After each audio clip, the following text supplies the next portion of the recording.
Welcome, friends. It is our great pleasure to introduce you to SICOT Pioneer.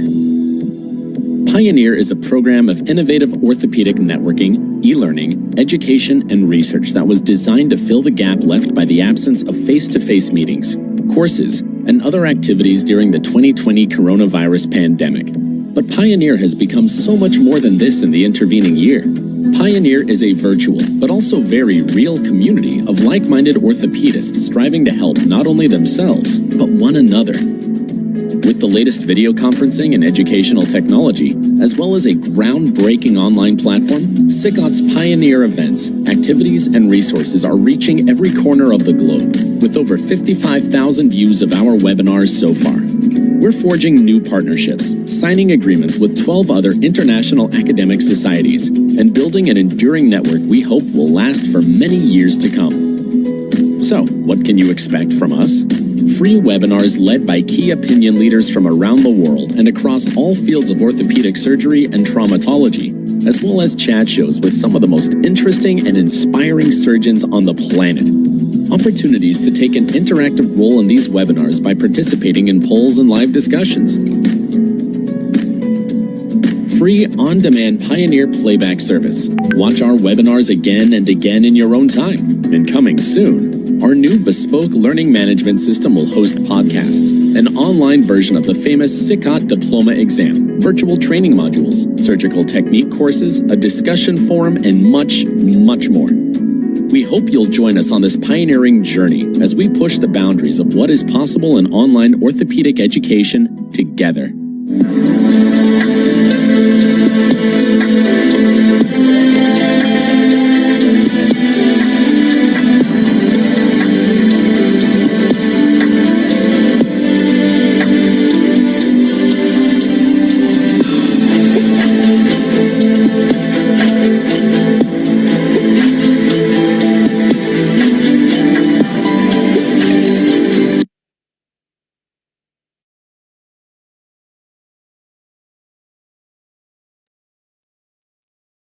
Hi, everyone. My name is Alaric Arujas. I'm a pediatric orthopedic surgeon and the chair of the SICOT Rehabilitation Committee. I welcome all of you today to attend this wonderful webinar on a very interesting topic, which all of us deal with at some point in our career or the other, which is spinal cord injury rehabilitation, a holistic approach to address physical disability. As you can see, we have got a great slate of faculty from across the world who are experts in this topic. And we're going to discuss topics including the goal setting, planning, and the management of spinal cord injury rehabilitation, a bit of the management of spasticity in SCI, the use of assistive devices and gait training, the problems around the bladder and how to manage a neurogenic bladder. And what is really upcoming nowadays is the role of robotics and AI for the bed-ridden and wheelchair patient of SCI. So without much ado, I'll hand it over to our two conveners, Dr. Shakti Prasad Das and Dr. Sanjay Keshkar, to introduce our faculty. And I wish all of you a wonderful webinar, and I hope we can have some great discussions that come out from this. Thank you very much for joining in today. Thank you very much. Good afternoon, all of you. Thank you, Chair, Ortho Rehab Committee, Dr. Alaric Arujas. I welcome you all to the SICOT-ABRAFITO Spinal Cord Injury Rehabilitation, a holistic approach to address the physical disability webinar. Whether it is evening, morning, or day, where you are, we send our warmest greetings and best wishes to all participants. Myself, Dr. Sakti Das, along with my co-convener, Professor Sanjay Keshkar, we extend our sincere thanks to all of you. I again thank Dr. VIKAS KHANDUJA, President of the SICOT, for initiating this SICOT Pioneer. Today, we are privileged to have a distinguished panel of experts joining us. Professor Sanjay Pandey from India, renowned rehabilitation specialist from All India Institute of Medical Science, Patna, with us today. Dr. Lam Chor Yin is a clinical associate professor of the Department of Orthopedics and Traumatology. Lee Ka Singh, Faculty of Medicine, University of Hong Kong, China, having special interest in spinal cord injury rehabilitation. He will be with us also. We will have with us Aline Pagnussat, the Associate Professor and Fulbright Scholar from Physical Therapy Department, and she is from Brazil. She has done her PhD also in neurosciences. We will have Dr. Anupam Gupta, Professor, one of the important National Institute of Mental Health and Neurosciences from India, which are also a faculty. Another faculty is Dr. Suhail Chughtai. Besides orthopedics, he seems to be a medical legal examiner and a telehealth speaker and expert, alongside a creative software designer. He is from UK. So in this topic of spinal cord injury rehabilitation, we have this panel of experts. We look forward to their insightful deliberations on this crucial topic. Spinal cord injury rehabilitation is indeed a pivotal area in the field, and we are eager to explore it further together. With these few words, now I hand over the session to my co-coordinator, Professor Sanjay Keshkar from Calcutta, to continue the webinar. Thank you, sir. Hi, everyone. Thank you, sir. Hi, everyone.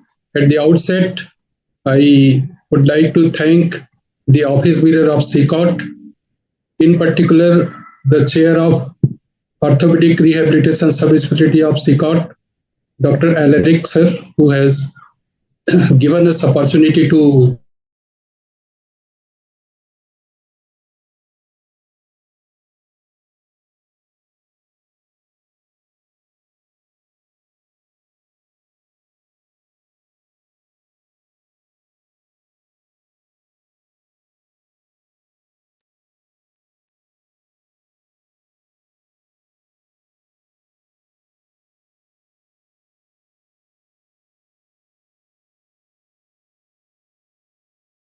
rehabilitation. So,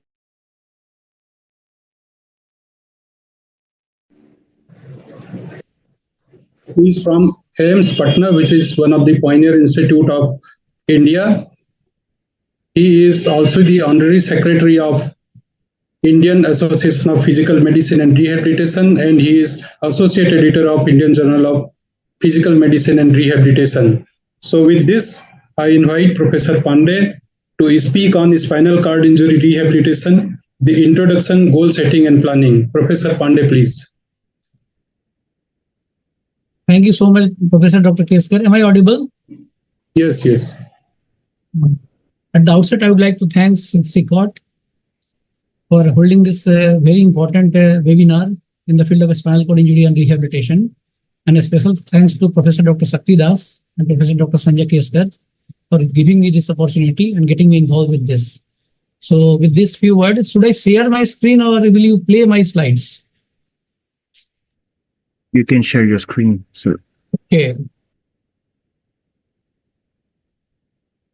So I think my screen is visible to all of you. Yes. Thank you. So coming directly to the topic, which has been delegated to me, this is spinal cord injury rehabilitation, introduction, goal setting, and discharge planning. As we all know, this spinal cord injury, which is a devastating problem, a devastating accident, or devastating thing that can happen to anyone. Especially, most likely in our cases, it usually happens to young people. And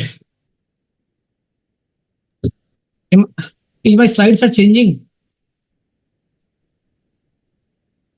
Yes, your slides are changing, but you keep it in a slide show mode.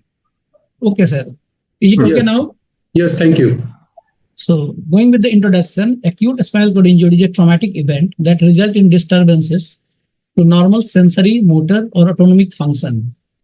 And ultimately, it impacts a patient's physical, psychological, and social well-being.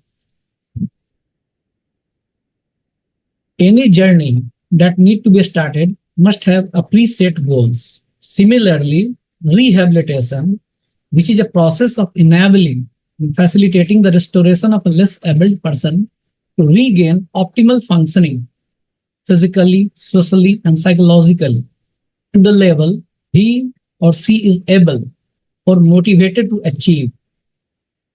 This definition I have taken from Walter and Luker, a very old definition from 1996, because it goes with my theme of presentation, that is goal planning and discharge planning. Now, what is goal setting? Goal setting is defined as the formal process whereby a rehabilitation team together with the patient and or their family negotiate and set goals. And it consists of 4 procedural elements: the assessment, the evaluation, assignment, and intervention. For each of the rehabilitation cycle, goals are repeatedly set that determine assignment and appropriate intervention. Whenever a patient admitted with a spinal cord injury to our setup, the first thing what we do here is have a meeting with all the team members. Most important is the patient family and patient caregivers. Obviously, in the center of this team, the patient is there. Along with that, all the team members like the physiatrist, the therapist, the occupational therapist, physiotherapist, prosthetic and orthotics, sleep and language pathologist, the social psychologist, the vocational rehabilitation team member, and clinical psychologist, all are there. And we do the proper assessment of the patient based on the difficulty which he is facing after his life has been saved. Now, our part is to get back the patient back to his life. And after the evaluation, a specific task getting assigned to each and every team member with a set of intervention that decided with the team meeting and with consent from the all member. When everybody gives his consent and go ahead, then we set the goal and we try to achieve the goal in a phase-wise manner. So goal setting is an essential component of a structured rehabilitation. It describes the desired outcome of a specific intervention and break down the overall goal into manageable steps. Therefore, in addition to motivating the team and patient, goal setting can coordinate rehabilitation team. It begins during acute care when the primary goal is to stabilize the patient health.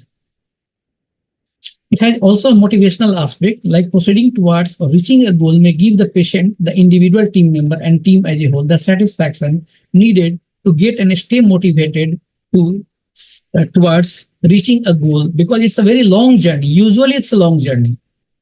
Every time the length of a stay is not less than 1 month at our setup.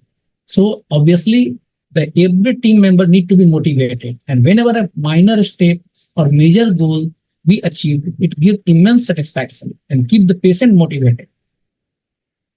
It provides a means for the team member to evaluate the rehabilitation process, to evaluate the planning and the mean and method used.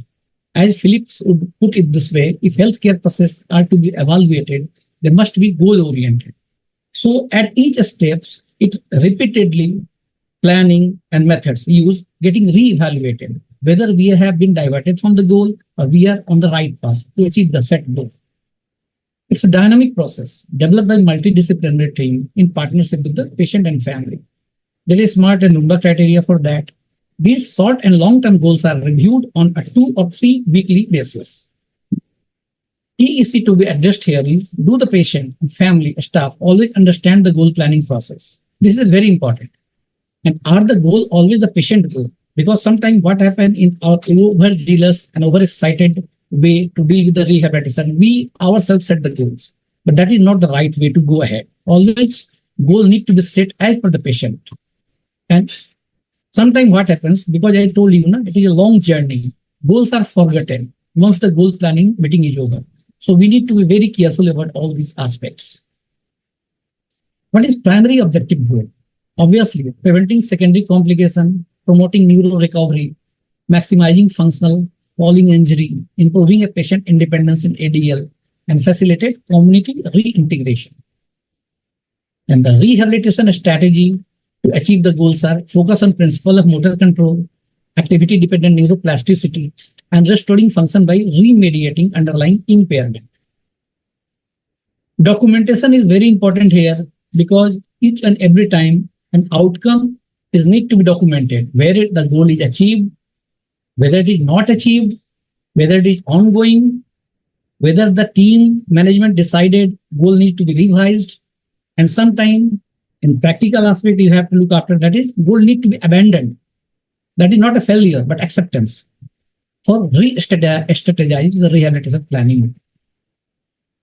Now coming to the discharge planning, usually all rehabilitation doctors face this situation in their ward, because whenever the patient is admitted in such a protected and highly skillful environment, they don't want to go to their home because they are very much apprehensive. What will happen if I discharge from this facility? So discharge planning is the process of transitioning a patient from one level of care to the next. Ideally, discharge plans are individualized based on the evaluation and assessment, and instruction are provided to the patient as they move from the hospital to home, and subsequent healthcare provider as they move to a longer care facility. This is one of the aspects that I always feel been very much neglected, because during the round, one day or before a day, we tell or inform family members that tomorrow we are going to discharge you. This should not be happen at all with the patient of spinal cord injury. We have been admitted for the rehabilitation. There must be a proper discharge planning. The interdisciplinary team will address together their patient discharge timing. The team will provide a comprehensive evaluation and treatment plan to facilitate the patient community reintegration. Every discharge plan is different and reflect patient's unique personal and social situation. Recovery from an SCI takes months and even years. As a result, most people will require ongoing therapy even after discharge. So what is included in hospital discharge planning? These are the finer points. Discharge planning involves taking into account things like follow-up, test and appointment, whether the person live alone, whether someone can help when he or she go home, his mobility aspect, what are the equipment needed during the recovery process, wound care, if there is any, it needed, what kind of care, medicine, especially multiple medication needed, dietary needs, and continued rehabilitation and its follow-up. Now, decision for discharge. The determination that an individual is ready for discharge is a key driver of length of stay. The following criteria are identified, like individual no longer require overnight nursing, he or she is safe, defined by the team, an appropriate environment to live after discharge. Required equipment, assistive devices have been provided to the patient and training has been given to him before the discharge. The individual or caregiver has the physical and verbal ability to direct or manage care or communicate with the patient and other caregivers. The function can be maintained or improved further in the community. Discharge plans roughly falls into three categories. Discharge home with a referral. This is the most common type of discharge. Discharge home with a referral for outpatient therapy or day program services, when patient is unable to offer the long-term admission, and discharge to another facility. This is the successful discharge criteria. I think time is up for me. And also there is unsuccessful discharge. The rehab team has reached a consensus, but the patient is unable to participate in the rehabilitation program. And the overall functional goal of the patient program has changed so that the residential program is no longer the best use of the patient's resources. The discharge summary, we all know this. So take home message. Setting goal is one of the most important aspects of successful rehabilitation. Discharge planning is an important tool in decision making that helps the patient and family member in family and subsequent community reintegration. So, thank you. Thank you, Dr. Pandey for wonderful lecture. You have started this webinar with goal setting and introduction. We will take some questions at the end of the session. So now may I invite the second speaker, Dr. C.Y. Lam from Hong Kong. He is Clinical Associate Professor of Practice, Department of Orthopedics and Traumatology, School of Clinical Medicine, University of Hong Kong. He is one of the devoted member of our orthopedic rehab subspecialty of SICOT. So, Professor Lam, please, you can start your presentation, he will be talking upon the management of spasticity in spinal cord injury. Thank you very much for the kind introduction, Sanjay. So today I'm going to talk about management of spasticity in SCI. I have no conflict of interest to declare in this talk. And after this sharing, I hope we will understand the mechanism of spasticity and the problems it causes, know how to assess and set treatment goals for management of SCI and the spasticity of SCI, and know the management strategy available. Spasticity, as defined by Lenz, is characterized by a velocity-dependent increase in tonic stretch reflexes with exaggerated tendon jerks as one of the components of upper motor neuron syndrome. It can range from mild increase in muscle tone to conus and spasm. And it is caused by the loss of descending inhibition and also the denervation hypersensitivity of the muscle, causing this increase in muscle tone. It can be triggered by nauseous stimuli, and this nauseous stimuli can exacerbate the severity of the spasticity. It was estimated that about 65 to 78% of chronic SCI had spasticity, and about 30% of the SCI patients found it problematic. Sometimes spasticity can be useful for our patients. They utilize the increased muscle tone to assist transfer, improve trunk stability, and also to maintain their blood pressure.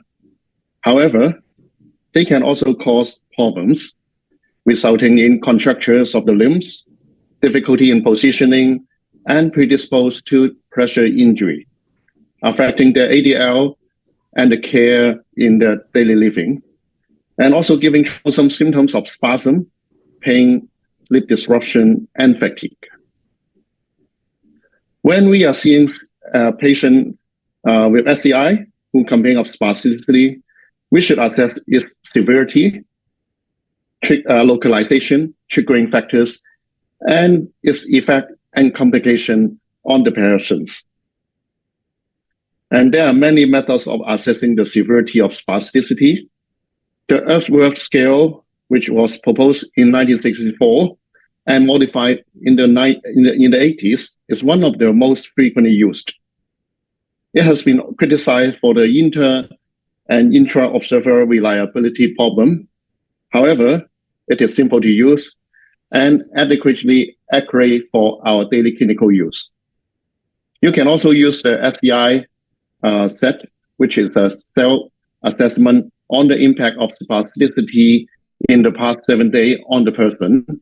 This can either be positive or negative impact.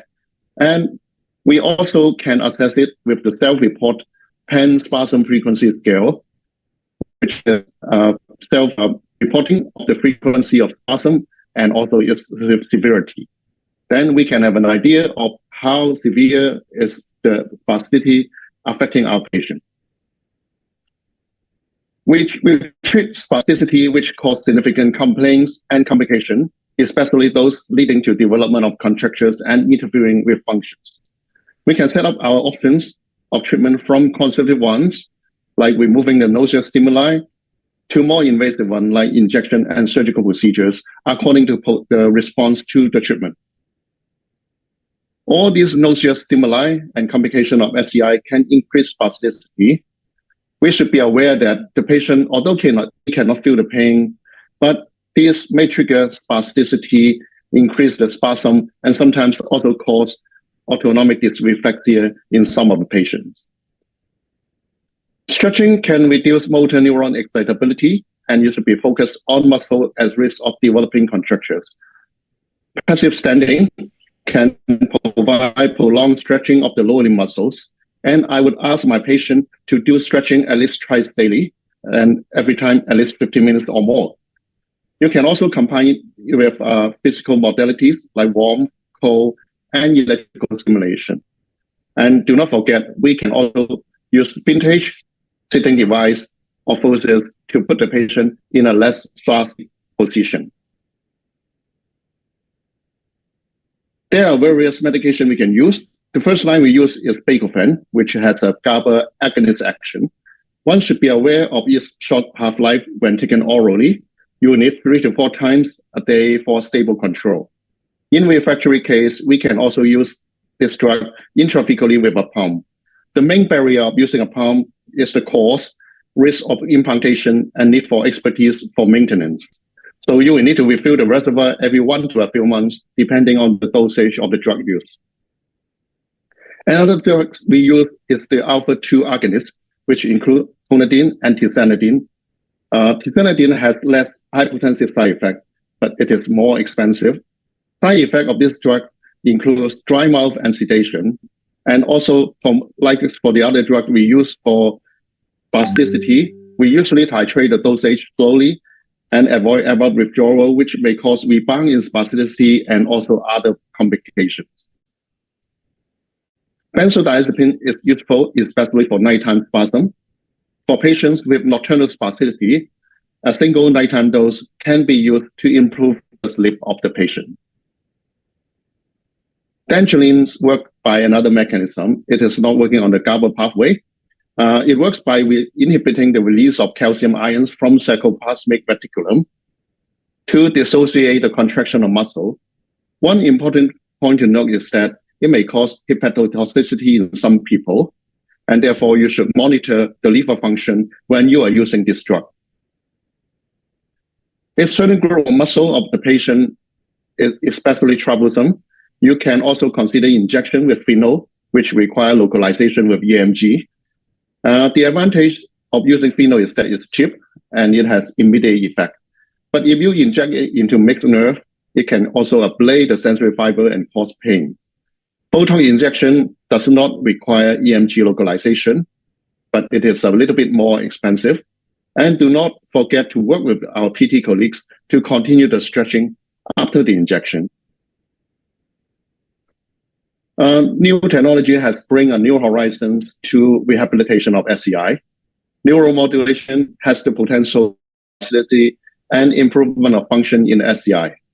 But it is mainly investigational at the moment. We hope to see more results from the clinical trials. The barrier of the use of neuromodulation, again, is cost and availability. And surgery may be considered in cutting off the hyperexcitatory nerve supply or treating the orthopedic complications. So this is one of my case who has been stable but complaining of progressive increase in pain and spasticity. And the spasticity is so difficult to control with drugs. So I take an MRI so that there's an extensive post-traumatic stirrings from the upper cervical down to upper thoracic level. So for a patient who has been stable and suddenly complaining of increase in spasticity, which is difficult to control, so we should be aware of this complication and do appropriate action to treat. The condition improved after drainage by my neurosurgical colleagues. So these are the learning point of my sharing. We need to have a careful and comprehensive assessment of SCI patient with spasticity, search and remove triggering factors and underlying causes, all those nauseous stimuli, and choose the best option from more conservative one to more invasive one. And remember, when we are using medications, titrate the dose and avoid abrupt withdrawal, which may cause rebound in spasticity and other serious complications. And this is the end of my presentation. Thank you very much for your attention. Thank you, Lem. Thank you very much for nice talk. And there must be questions from the audience because spasticity is one of the area which we are dealing in our day-to-day practice. There are already some questions has come up, but we will take it at the end of the session. So now I call upon the next presentation. I call upon Professor Anupam Gupta he is professor and head of the Department of Neurorehabilitation, NIMHANS, Bangalore. NIMHANS is one of the premier institute dealing with the neurorehabilitation. It's a National Institute of Mental Health in India. So I request to start his presentation. Hello, everybody. I'm Dr. Anupam Gupta, and I'm working as professor in Department of Neurological Rehabilitation, MN's Bangalore, and I'll be talking about neurogenic bladder and its management following spinal cord injuries. So how do you define neurogenic bladder dysfunction? So it is a malfunctioning urinary bladder due to neurological dysfunction emanating from spinal cord injury or secondary to lesions to central or peripheral pathways. If you look at the bladder neuroanatomy, it is innervated both by the parasympathetic and sympathetic, the efferent pathway. And the parasympathetic innervation comes from S234 sacral cord, and it has both autonomic nerve innervation through pelvic nerve and pudendal nerve, which is a somatic innervation, and it controls the external radial sphincter. And the sympathetic innervation is controlled by hypogastric nerve, D10 to L1 or L2, and this is responsible for bladder filling. The afferent pathway or the sensations, the bladder receives sensation through A delta fibers, so small myelinated fibers, which respond to bladder distension, responsible for normal voiding also. The unmyelinated C fibers are usually known as the silent fibers. They are not functional in a normal person, but following spinal cord injury, they will get activated. So what is the normal micturition? Normal micturition means during filling of storage space, detrusor is relaxed, internal sphincter is contracted, external sphincter is contracted, so bladder fills with urine. Voiding phase, detrusor contracts, bladder neck opens, external sphincter opens, which is under voluntary control, and urine is expelled. And then the termination of voiding, detrusor relaxes, internal external sphincters are closed. The patterns of neurogenic bladder dysfunction, I think for our talk, important is infrapontine or spinal innervation, which happens following traumatic or non-traumatic spinal cord injuries. And usually we find overactive detrusor with synergic or dysynergic sphincter. So what is the sequelae?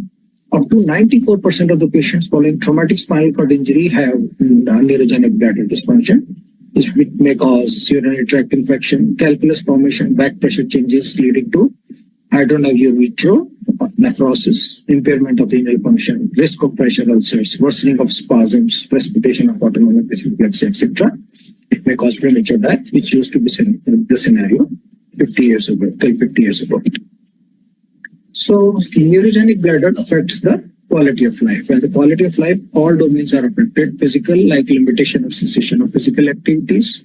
Psychological, like patient is having guilt or depression. Low self-esteem and fear of bladder control. Socially, patient social interaction reduces because of neurogenic bladder dysfunction. Patient avoids traveling because of these issues. Domestic issues like requirement of special underwears or precautions with clothing. Patient occupational, patient is absent from work, reduced productivity, and patient avoids sexual partner because of this dysfunction.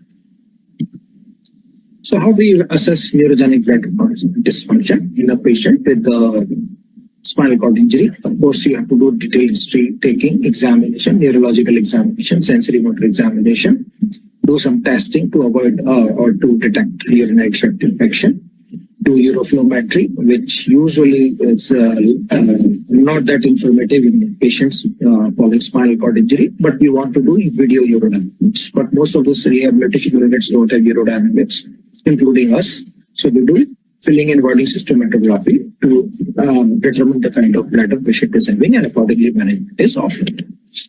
So what are the urinary neurogenic bladder dysfunction symptoms? The storage symptoms are like increased frequency, urgency, which is the sudden compelling desire to pass urine, nocturia, which is the patient has to get up several times after going to the bed for passing urine, urge incontinence, so patient is not able to control the urination and leaks.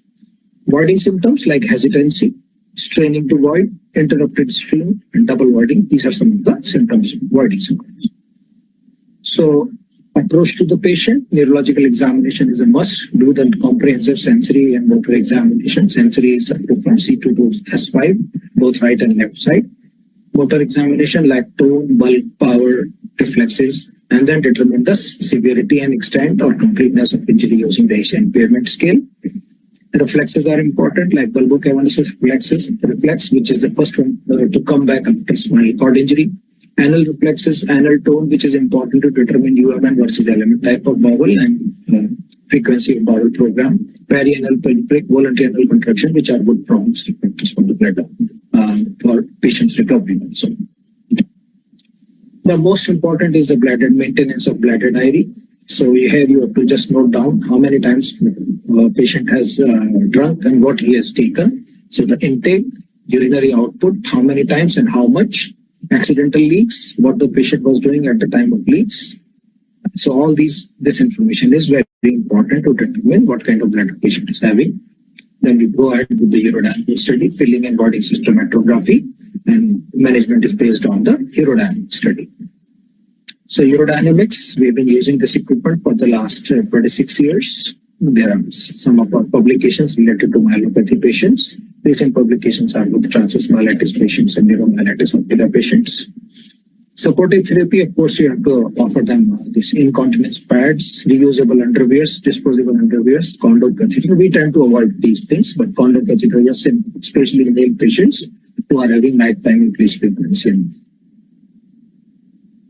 Intermittent catheterization, clean intermittent catheterization is the gold standard. And this should be used in certain cases where the patient is having urethral stricture or fistula and pain. Those cases you may go for the suprapubic catheterization. And in exceptional circumstances, go for indwelling urethral catheterization. As I told, clean intermittent catheterization is the gold standard advised by Lapides. Because of the lack of time, I will not go into the details of this slide.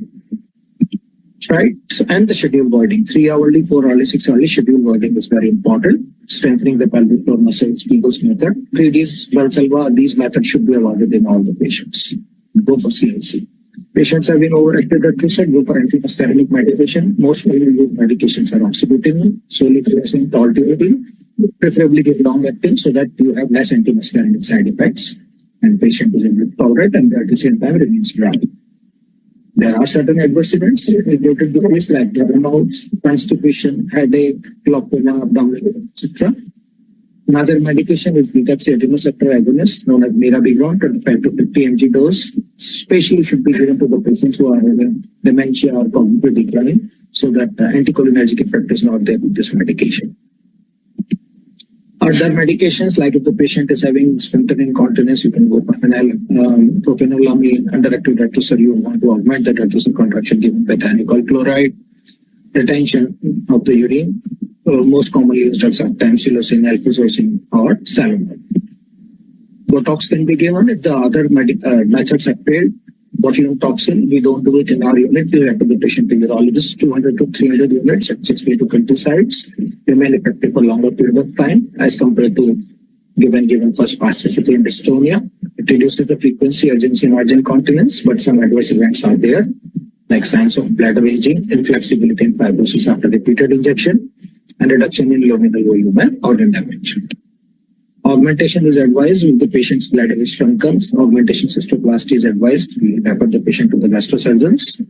Certain complications are reported with this, like stone formation, urinary infection, mucus in urine, and rare cases adenocarcinoma. Sphincter incompetence, sling surgery is the most commonly performed. Then sometimes certain patients can go for artificial urethral sphincter. If the urologist is doing these surgeries, we have to refer the patient to them. Neuromodulation, certain tibial nerve stimulation is very commonly happening nowadays. A number of spinal rehab units are doing this. We have not done any project with tibial nerve stimulation. So in a nutshell, prevalence of bladder, neurogenic bladder is high on SCI. Proper investigation, UDS should be done. Management should be based on the UDS finding. CIC is the gold standard. Management consists of behavioral, supportive, pharmacological, and surgical intervention. Thank you.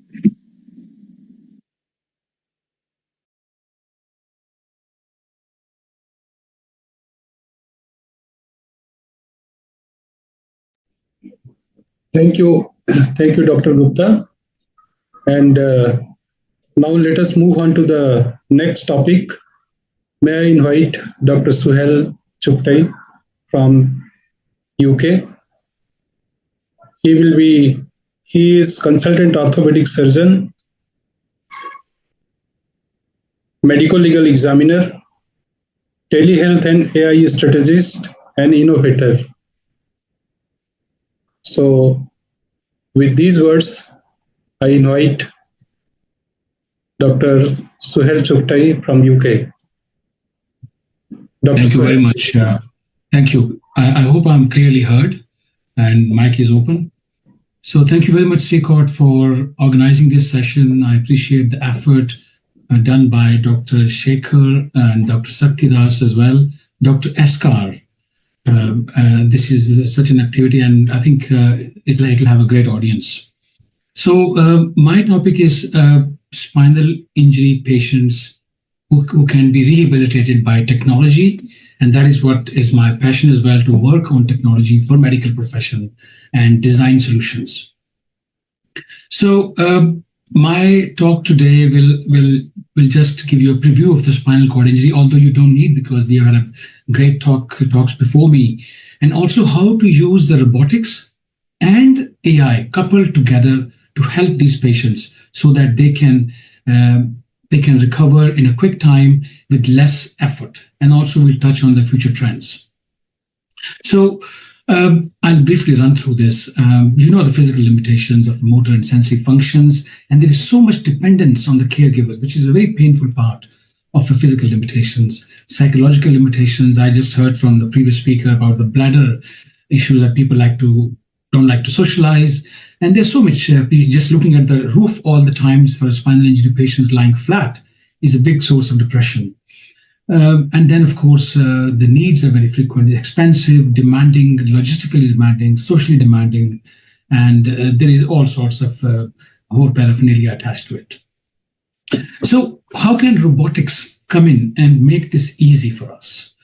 So I start with robotic exoskeletons first. These are the wearable suits or the devices which are connected to a computer system, and they are sensed by the existing muscle tone, and they help moving the joints by, like, it's like a power door movement.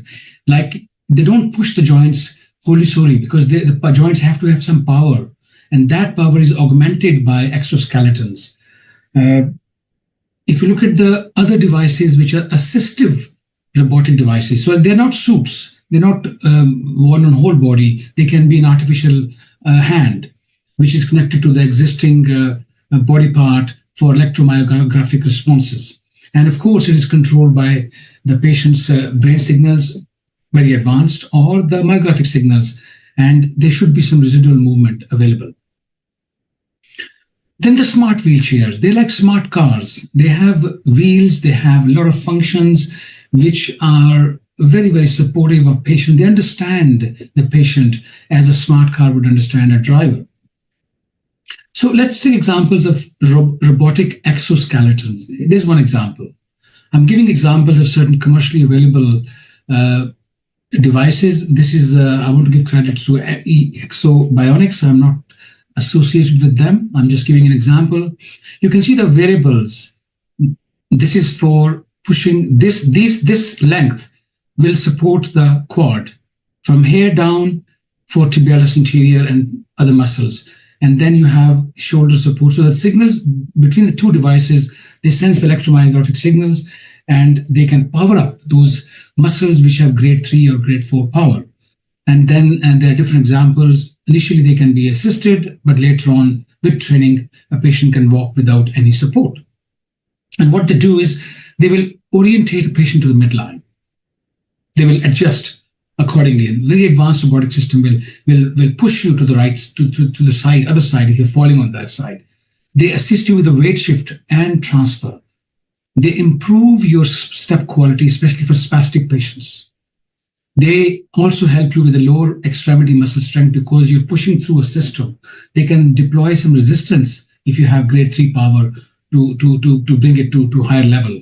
And then they prevent you from fall. And of course, they improve performance in standing position. They give you a very plantigrade stance. So here's a small video clip I want to show you, which is an example of one of the exoskeletons. In fact, this is not an exoskeleton. This is one side arm is missing. And that is a robotic assistive devices which are responsive to myographic stimulation. Just take a look, short video.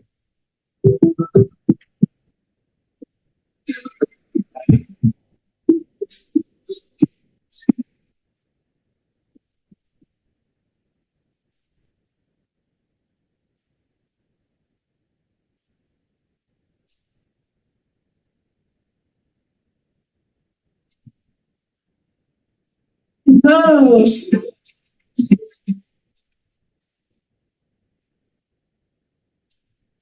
So the precision is enormous. And just take a look on another one, which is a smart wheelchair. It's a two-wheel wheelchair. It's just 5 hours. 3 wheels. You can activate the stair climbing unit at the push of a button. So your row can climbs up or down. With the help of sensors, it constantly measures its surroundings. The chair will automatically adjust its speed and angle so that it can safely climb the stairs without tipping over. All you have to do is move the joystick in the desired direction and enjoy. As you can see, it's a two-wheel wheelchair, constantly adjusting to pressure sensors and balances. Then you have acceleration sensors analyze the behavior of the driver and the ground several hundred times per second and balance the driver as if on 2 legs. So it understands the behavior of the driver. That's the key word here. Now let's analyze them briefly. That how can we integrate AI on the robotics on all these devices? Initially, they can be only robotic, like electromechanical, but they can have AI as a software power, and then we combine the two strengths synergistically to improve the adaptation. I'll give you one example. The predictive analytics of AI can help the robotics to become more efficient. How? Take a look. The AI-empowered predictive analytics working on a robot, which is initially electromechanical, can actually add the personalized therapy part to it. It can predict the wear and tear. It can help the gait analysis because there's a constant stream of data, which was initially going nowhere if it's only electromechanical, but the data can have a feedback back to the electromechanical system saying, look, the gait is improving, the gait is getting worse. And there's a case study if you want to look at by this commercial provider. Then you have, let's take example of the hands, the artificial hands. The activity prediction. Imagine a person takes a glass of water from the side table. So that is activity prediction. That means the distance between that glass and the patient's bedside is analyzed.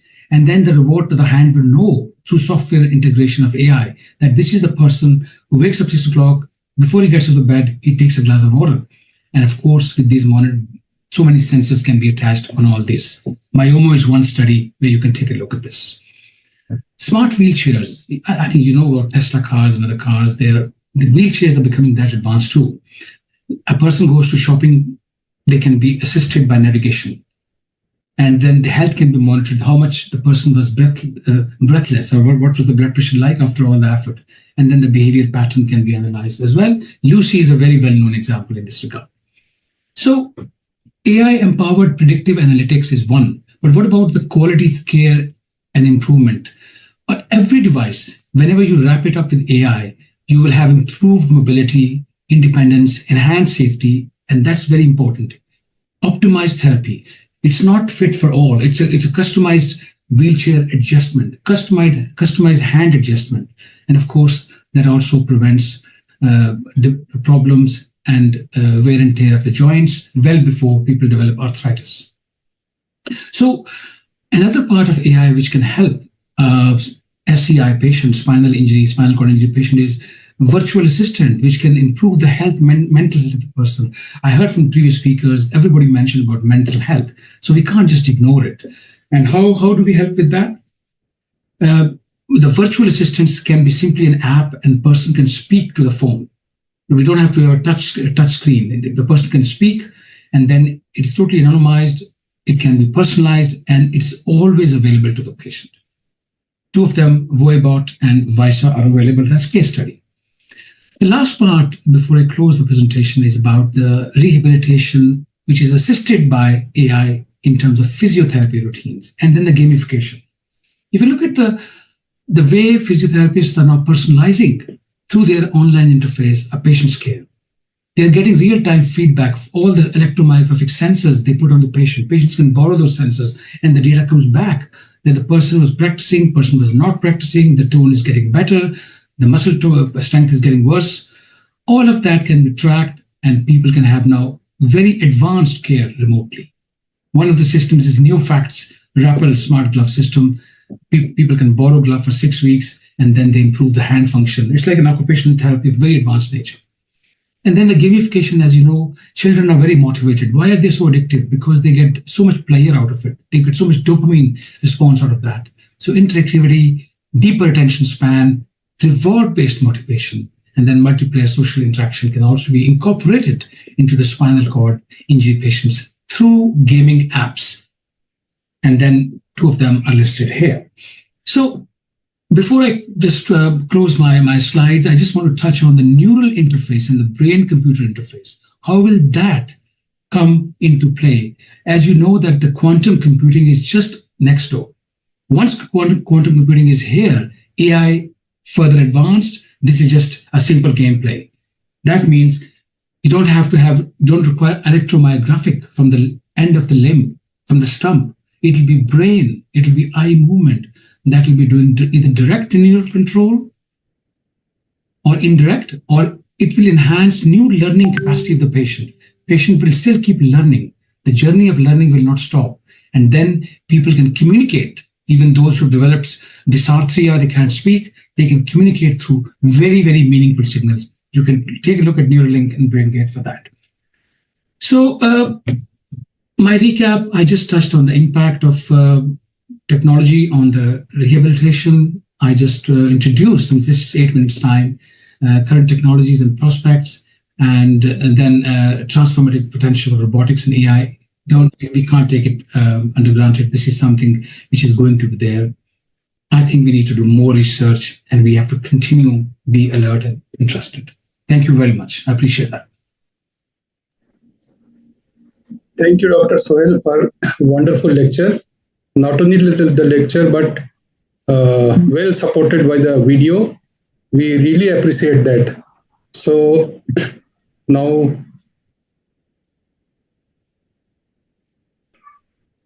we have to move on I think one of our speaker from Brazil, she could not join because of the poor net connectivity due to heavy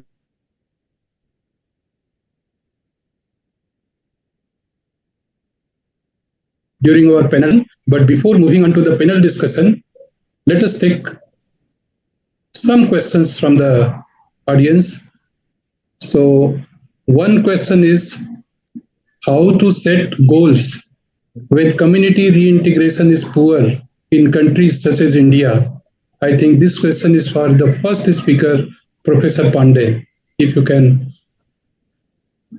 Yeah, thank you, Dr. Keshkar. Really nice question. Am I audible? Yes. Yeah, the goal setting is very important at the outset, which I have said, because, again, despite being a poor country, India, we should not be deprived the patient of the proper rehabilitation. And rehabilitation goal setting is not a very costlier thing. So it's all depends on which stage the patient has come to your center. Like, for example, at our center, mostly the patient with spinal cord injury came to us, and the primary goal need to be set by them as per their basis, the bladder and bowel control. Most of the time, what we think this mobility issue is the major concern which patients are thinking about. But believe me, in my experience of 15 to 16 years, the bowel and bladder control is the first goal that need to be set for making the patient independent. And it's a journey simple from IC to CIC. That is indwelling catheter to clean intermittent catheterization. So if we can, as Dr. Anupam Gupta has very well presented, this bladder rehabilitation. So goal setting can be done despite being a poor country or financial constraint, depending on the resources, innovation, and expertise you have regarding the rehabilitation of patient with spinal cord injury. So it's not a tough task. Believe me, friends, it can be done and can be achieved. Okay. Okay. Thank you very much. Now the next question, what is your experience with tizanidine? I think this is for Lam. Yes, thank you for the questions. Tizanidine, as I mentioned, is one of the alpha-2 agonists. We have two choices. In my hospital, we have tizanidine in the past, but now it is no longer available because Hong Kong is such a small place.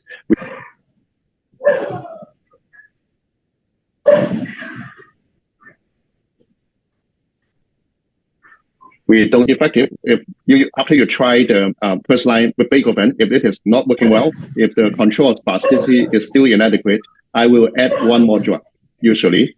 So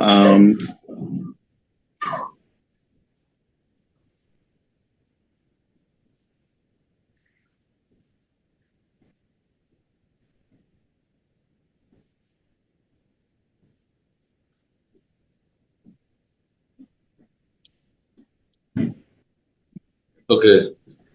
Dr. Sanjay, you can continue for the next question. Okay. So the next question is for Dr. Suhail. Cost of robotics is prohibitive. How are the trials managed and how do the prospective participants approach for use of the devices for validation? I'm sorry. Thank you for the question. Yeah, sorry about it. Okay. May I proceed to answer? Yes, please. Thank you. So, of course, the new technology will be very expensive. iPhones, Androids, and they came in, very few people could afford it. So there's a cost of living in a time frame. But at the same time, remember the journey is going to a very advanced level. We are moving forward. So at this point, there are bigger players like drug companies. They're coming in. They are supporting this. If you have a very good idea, why don't you pitch it to an investor? And the investor will probably co-raise with a pharmaceutical company. It could be a joint venture between an investor and a company who can be interested in your technology. And then there are grants for innovation as well. So this is where the process can be at least initiated. Then the validation part, people are very happy to try these robots because they're not invasive. You're not injecting something in the body. You're not delaying a process. People are interested to become part of this trial, at least in Imperial College London. I see that whenever a robotic trial come in, we have no problem in collecting data from people because people become part of that. I hope I've answered the question. Yes, thank you. So now some more questions are there, but we are running short of time. So hardly 2 minutes left. So I request, now we have come to an end of this program, and I request our moderator, Professor Sakti Das sir, to conclude the session. Thank you, Dr. Sanjay. I think our this spinal cord injury rehabilitation, all the faculties, they have the alerted topics they have discussed in everything is clear mostly. And Dr. Sanjay Pandey, he has spoken on the goal setting. Actually, this is a devastating condition in which goal setting from the beginning you have to plan where you going. Once you don't know the road, where you know the end point, how you try. Depends upon the different countries. Maybe advanced countries, what Dr. Suhail told, many things are available. In our countries, developing countries, problems are different. So our aim and goal is different. Their aim and goal is different. So that's why we have to take a decision as per because this program is for the whole of the world. So that's why our goal setting will be different. In our country, suppose in India, take a person to their home, how you take care of their day-to-day necessities, their barrier-free environment should be prepared. Our country may name is there. For Western countries, many things are already established. So you take on how they will mobile, what are the other advanced equipments available. And Dr. Spasticity, Dr. Lam has discussed detail, drugs, everything, medical management, surgical management, everything he has told from the mechanism. So no doubt spasticity is an important aspect. And bladder management, most important. Bladder and bowel are more important problems discussed also well by Dr. Anupam Gupta. Suhail, yes, he has spoken about the advanced technology in the spinal cord injury patients. What are the necessary exoskeleton, robotics? No doubt these are some of the higher things are there. Neurogenetic technology, development, finance, many things are necessary to for the whole other developing country to take up these spinal cord injury patients. So I think we have discussed everything in detail about this, except the I think pressure sore and sexual rehabilitation, which was there. These are some of the important things we could not discuss today. Otherwise, we have discussed most of the things related to the spinal cord injury patient and how to manage them. I think we should, this is a good program organized by the SICOT. Thank you, SICOT, our chairman, president of the SICOT, and all. Thank you very much. So you are all welcome to the SICOT conference. This is total hip arthroplasty in the adolescent young patient. Next webinar, SICOT ISACAS, the ulnar wrist pain also in 29th August. This is another webinar on 29th August. And also last, the 44th SICOT Orthopaedic World Congress in Belgrade. All are welcome. Still registration is open. So all are welcome to the Serbia SICOT conference. So, thank you, sir. Thank you very much. So, I think with permission of our chair, I think let's call it a day. And thank you all the speakers. Thank you, chairperson. Thank you, SICOT office bearers. Thank you all for joining us this evening. Thank you very much. Thank you. Bye-bye. Thank you. Bye-bye.